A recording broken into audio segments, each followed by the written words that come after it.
علی بھائی اگلا سوال ہے، دین اسلام میں رشتہ داروں سے صلہ رحمی کا بہت سختی سے حکم ہے، لیکن بعض اوقات کسی رشتہ دار کی زبان سے یا اس کے غلط رویے سے بہت تکلیف پہنچتی ہے، تو کیا ایسی صورتحال میں بدگمانی، غیبت اور فساد سے بچنے کی خاطر قطع رحمی کر سکتے ہیں؟ قطع رحمی تو کیٹاگوریکلی نہیں کر سکتے جی، یہ تو سیدھی بات ہے۔ باقی ان تکلیف کا مسئلہ ہے تو یہ تکلیف ہی تو آزمائش ہے۔ وَلَنَبْلُوَنَّكُمْ بِشَيْءٍ مِّنَ الْخَوْفِ وَالْجُوعِ وَنَقْصٍ مِّنَ الْأَمْوَالِ وَالْأَنفُسِ وَالثَّمَرَاتِ، بھوک سے بھی اللہ نے آزمانا ہے آپ کو، جان اور مال میں نقصان سے بھی آزمانا ہے، الٹیمیٹلی اللہ تبارک و تعالیٰ نے چیک کرنا ہے کہ کون لوگ صبر کرنے والے ہیں۔ تو یہ آزمائش تو اللہ تعالیٰ نے رکھی ہے، لہذا دنیا چونکہ آزمائش ہے اس لیے اس میں آپ ان چیزوں کے لیے تیار رہیں۔ ان چیزوں کو بنیاد بنا کے قطع رحمی نہیں آپ کر سکتے۔ قرآن پاک میں سب سے زیادہ جن چیزوں کی مذمت آئی ہے ان میں سے ایک قطع رحمی ہے، اور اللہ تعالیٰ نے اپنے مجرمین کی نشانی بتائی ہے، وہ رحمی رشتوں کو توڑتے ہیں۔ گمراہوں کی نشانی بتائی ہے، کافروں کی نشانی بتائی ہے، ناشکروں کی نشانی بتائی ہے۔ حتیٰ کہ بخاری و مسلم میں حدیث ہے، نبی علیہ السلام فرماتے ہیں کہ جب اللہ تعالیٰ نے صلہ رحمی کو پیدا کیا تو فرمایا جو تجھے جوڑے گا میں اسے جوڑوں گا، اور جو تجھے کاٹے گا میں اسے کاٹ دوں گا۔ سر یہ بہت بڑی بات ہے۔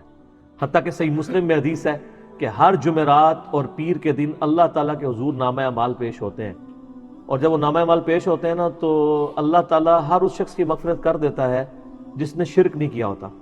اصل نماز چھوڑنے والا بھی شرک کرنے والا ہی، کیونکہ صحیح مسلم میں حدیث ہے بندے کے شرک اور ایمان میں فرق نماز ہے۔ یہ نہ سمجھیں کہ جی میں شرک نہیں کرتا نماز بھی نہیں پڑھتا۔ تو سوائے اس شخص کے کہ جو شخص کسی بھائی سے کینہ رکھتا ہو یا وہ کسی کے ساتھ اس کی ناراضگی چل رہی ہو، حتیٰ کہ اللہ تعالیٰ فرماتا ہے اس کو پوسٹ پون کر دو، جب یہ راضی ہو جائے گا پھر میں اس کی بخشش کا فیصلہ کروں گا۔ بخاری و مسلم دونوں میں حدیث ہے کہ نبی علیہ السلام نے فرمایا کسی شخص کے لیے یہ حلال نہیں ہے کہ وہ 3 دن سے زیادہ اپنے بھائی سے ناراض رہے۔ لیکن اس میں ایک ایکسیپشن ہے خاوند کی بیوی کے معاملے میں۔ وہ ابو داؤد میں ایک حدیث ہے کہ ایک دفعہ نبی علیہ السلام کی بیوی سیدہ زینب نے سوکن تھی، چکے تو سوکنوں کا آپس میں والا معاملہ تو رہتا ہے۔ سیدہ صفیہ چونکہ وہ یہودی النسل تھی، مسلمان تو ہو چکی تھی لیکن ان کی نسل بنی اسرائیل تھی، تو ان کا ایک سفر کے دوران اونٹ بیمار ہو گیا، تو حضرت زینب کے پاس 2 اونٹ تھے، تو نبی علیہ السلام فرمایا کہ یہ تم صفیہ کو دے دو، تو انہوں نے آگے سے کہہ دیا میں اس یہودن کو نہیں دوں گی۔ تو نبی علیہ السلام اتنے غصے میں آئے کہ حضرت عائشہ کہتی ہیں کہ نبی علیہ السلام نے 3 مہینے تک جو ہے نا وہ ان کے ساتھ صحبت نہیں کی ہے، 3 مہینے، اور مہینے انہوں نے بتایا ہیں، اور وہ حرمت والے مہینے تھے۔ ٹھیک ہے، تو ذوالحجہ اور محرم، اور پھر وہ کہتے ہیں بلکہ وہ شاید ربیع الاول تک بھی اس کا ذکر موجود ہے کہ پھر یعنی 3 مہینے آلموسٹ تھے کہ آپ علیہ السلام نے ان سے کلام نہیں کیا، کہ تم نے اتنی سخت بات کر دی ہے، یعنی عیب جوئی والا معاملہ ہوا۔ تو خاوند اپنی بیوی سے ناراض ہو سکتا ہے، یعنی اس بات پہ نہیں کہ اس کو روٹی لیٹ کر دی ہے اس نے، ہاں اس طرح کی باتوں میں تو وہ ناراض تو خاوند کم ہی ہوتے ہیں نا، جو دینی معاملات میں کہ تم نے فلاں کی برائی کیوں کی ہے۔ میں تو اللہ کا شکر ہے کہ ناراض ہونے تک تو میری جرت نہیں ہے، لیکن یہ ہے کہ میں کسی کی برائی نہیں سنتا ہوں، چاہے میری بیوی کر رہی ہو، تو جتنی مرضی کسی میں عیب ہو تو میں پھر کہتا ہوں اس میں یہ پازیٹیو چیز بھی ہے، اس کو دیکھو، کیونکہ دنیا میں کوئی شخص پرفیکٹ تو کوئی نہیں ہے۔ جو یہ باتیں کر رہا ہوتا ہے اس سے پوچھے کیا تم پرفیکٹ ہو؟ تمہارے اندر کوئی عیب موجود نہیں ہے۔ قرآن پاک میں اس لیے ہے کہ جو بیویاں تمہارے دل سے اتر جائیں ان کے ساتھ گزارا کرو، اگر کئی خامیاں ان کے اندر ہیں تو ان میں کئی خوبیاں بھی موجود ہوں گی جو تمہارے اندر نہیں موجود، سورہ نساء کے اندر آتی ہے ڈیٹیل۔ تو یہ آزمائش ہے، اس کو چلائیں۔ البتہ اگر معاملات ایسے ہو جائیں کہ آپ کو لڑائی جھگڑے کا اندیشہ ہو جائے تو آپ قطع تعلقی تو نہ کریں، لیکن اپنے حالات کو ریزرو کر لیں کہ صرف خوشی غمی کے موقع پہ ملیں اور آگے پیچھے نہیں، کیونکہ تو قرآن پاک میں ہے نا الفتنۃ اکبر من القتل، یعنی جو فتنہ ہے وہ قتل سے بھی بڑھ کے ہے۔ اگر آپ کو خطرہ ہے کہ فتنہ کھڑا ہو جائے گا، لیکن یہ آپ نے فیصلہ خود کرنا ہے، سر میں نے نہیں آپ کو بتانا کہ آپ یہ فتنے کی آڑ میں 2 نمبری کر رہے ہیں کہ نہیں، خوشی غمی میں پھر بھی شریک ہوں۔ ایکسٹرا آرڈنری ایک دلی رشتہ ٹھیک ہے وہ آپ کا حق ہے، آپ چھوڑ سکتے ہیں، لیکن خوشی غمی میں ضرور شریک ہوں تاکہ آپ اللہ کے لیے. اور اس کی ایک میں آپ کو مثال دیتا ہوں, سورہ نور کے اندر آتا ہے نا, مستح ایک صحابی تھے بدری, سیدہ عائشہ پہ تہمت لگانے والوں میں وہ بھی شامل تھے جی. اور حضرت ابوبکر کے وہ رشتہ دار تھے.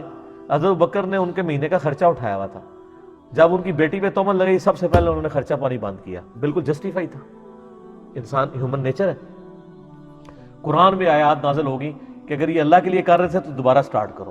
ہائے ہائے ہائے ہائے سر, اس سے ڈاڈی مثال کوئی نہیں ہے کہ کوئی شخص آپ کی بیٹی پہ تہمت لگائے, اور وہ بیٹی عام نہیں, نبی کی بیوی ہو, لاڈلی بیوی ہو, اس پہ جو بندہ تہمت لگا رہا ہے اس کا وظیفہ بھی اللہ کہہ رہا ہے بند نہیں کرنا, میری نسبت دیکھنی ہے, ذاتیات نہیں دیکھنی.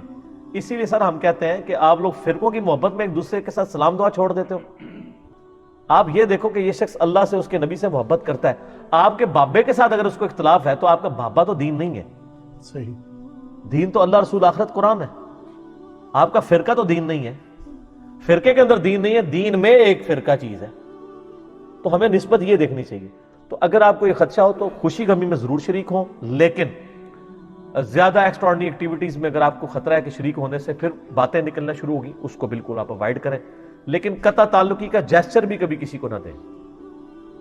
یعنی ہمارے ساتھ بھی ایسے معاملات, میں اپنی مثال اس لیے دیتا ہوں, اس لیے نہیں کہ میں نے آپ کے اس کے بعد کوئی چندہ بٹورنا ہے, کوئی اپنا کوئی مرید آپ کو کرنا ہے. یعنی میری اتنی سخت طبیعت ہے, اس کے باوجود میں یعنی دین کو فالو کر رہا ہوتا ہوں.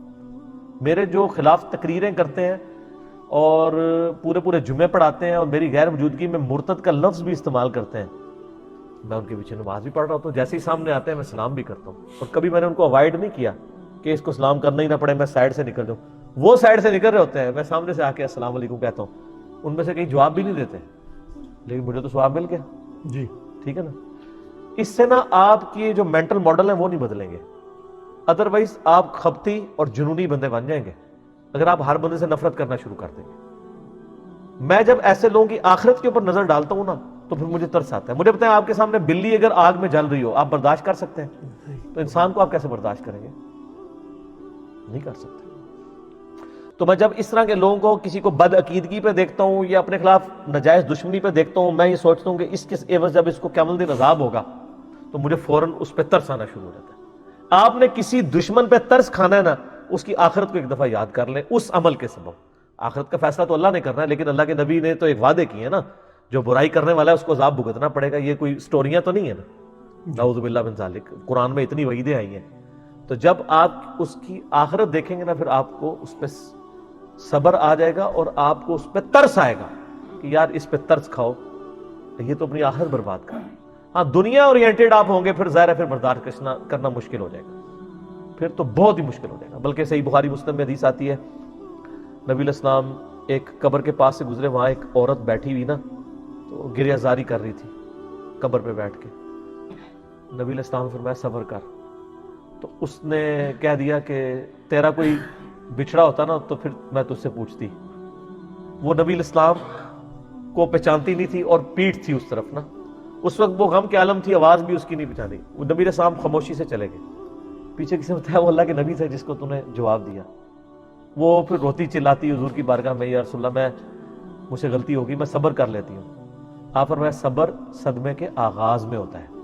اپنی روح راضی بھی کر لی, ان میں صبر کر. لوگ اکثر کہتے ہیں چلو ٹھیک پھر صبر ہی کر لیتے ہیں, پورا روح راضی کر کے اینڈ تک کہتے ہیں صبر ہی کر لیتے ہیں. صبر تو ہوتا یہ ہے کہ آپ نے یعنی صدمے کے آغاز کے اوپر صبر کرنا ہے, وہ صبر ہے.